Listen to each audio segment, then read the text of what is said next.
हिरण्यकश्यप के वंश में दोस्तों राक्षस निकुंभ के दो पुत्र थे, सुंद और उपसुंद। ये दोनों भाई अपने समय के शक्तिशाली राक्षस थे। दोनों में इतना प्रेम था कि उनके दो शरीर और एक आत्मा कहा जाना कहीं से भी निरर्थक नहीं होता है। दोनों के स्वभाव और रुचियां हमेशा साथ रहते, साथ खाते पीते और कभी एक दूसरे के बिना कहीं भी नहीं जाते थे। दोनों एक दूसरे को खुश और संतुष्ट रखने की कोशिश करते। दोनों में अथाह प्रेम था। दोनों भाइयों ने अमर होने की इच्छा से कठिन तपस्या शुरू कर दी। वे दोनों विंध्याचल पर्वत गए और केवल वायु का सेवन करते हुए साधना करने लगे। उनके शरीर पे दोस्तों मिट्टी जमा होने लगी। उन्होंने अपने शरीर का मांस काट काट कर हवन करना शुरू कर दिया। जब उनके शरीर में केवल हड्डियां बची तो वो दोनों पंजों के बल खड़े होकर तपस्या करने लगे। दोस्तों, उनकी कठोर तपस्या से विंध्याचल पर्वत भी प्रसन्न हो गए।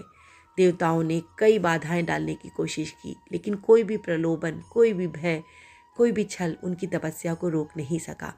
और अंत में ब्रह्मा जी उनकी तपस्या से प्रसन्न हो गए और प्रकट होकर कहने लगे कि मुझसे वरदान मांग लो।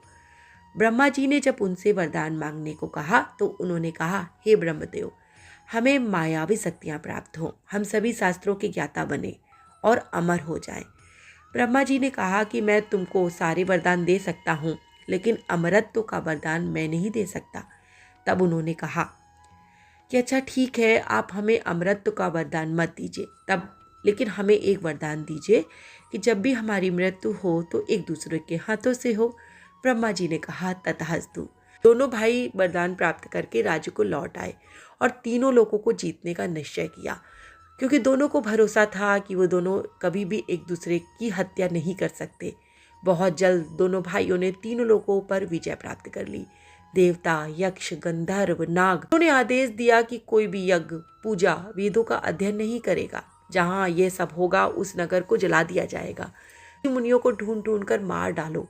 उनके इस आदेश का पालन शुरू हो गया। राक्षसों ने ब्राह्मणों को मारना शुरू कर दिया। ऋषियों के आश्रमों को जला दिया। जो भी ऋषि उन्हें श्राप देते, उनके ब्रह्मा के वरदान के कारण श्राप जो थे वो व्यर्थ हो जाते थे। परिणाम स्वरूप ऋषि, ब्राह्मण, वेद ज्ञाता भय से पर्वतों की गुफाओं में छिप गए। समाज में यज्ञ, पूजा, वेदों का पाठ बंद हो गया। लेकिन राक्षस इससे भी संतुष्ट नहीं हुए। उन्होंने सिंह, बाघ और सर्प का रूप धारण कर ऋषियों को मारना शुरू कर दिया। अत्याचारों से त्रस्त होकर ऋषि और देवता ब्रह्मा जी के पास गए। ब्रह्मा जी ने विचार कर विश्वकर्मा को बुलाया और कहा कि एक सुंदर स्त्री का रूप धारण करो। विश्वकर्मा ने संसार की सभी सुंदर वस्तुओं के सार से एक बहुत ही सुंदर स्त्री बनाई। उसका हर अंग बहुत आकर्षक था।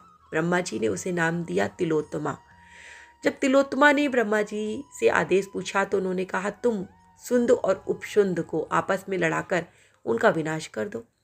तिलोत्तमा ब्रह्मा जी का आदेश लेकर विंध्याचल पर्वत के उद्यान पर पहुंची, जहां सुंद और उपसुंद अपने अनुचरों के साथ मदिरा पीकर आनंद मना रहे थे।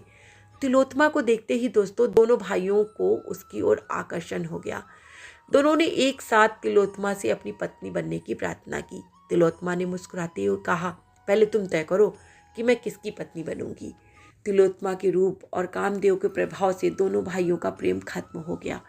शराब की नशे में डूबे और काम वासना में अंधे दोनों भाइयों में लड़ाई झगड़ा शुरू हो गया। दोनों ने एक दूसरे को मारना शुरू कर दिया। जैसे ही दोनों ने एक दूसरे पर यारों से उनका शरीर कट गया और खून की धारा बहने लगी। अंत में दोनों भाई एक दूसरे के हाथों से मारे गए। तिलोत्तमा ने ब्रह्मा जी का आदेश पूरा किया और स्वर्ग की सर्वश्रेष्ठ अप्सरा बन गई। देवताओं का पुनः स्वर्ग पर अधिकार हो गया। दोस्तों, इस कहानी से हमें ये शिक्षा मिलती है कि वासना विनाश का कारण बनती है, इसलिए व्यक्ति को अपनी वासना पर पूरा। तो आपको ये कथा कैसी लगी? पसंद आई हो तो आगे भी शेयर कीजिएगा और ऐसी ही सुंदर और प्रेरणादायक कहानियों और कथाओं का आनंद लेने के लिए हमारे साथ जुड़े रहिए। धन्यवाद दोस्तों।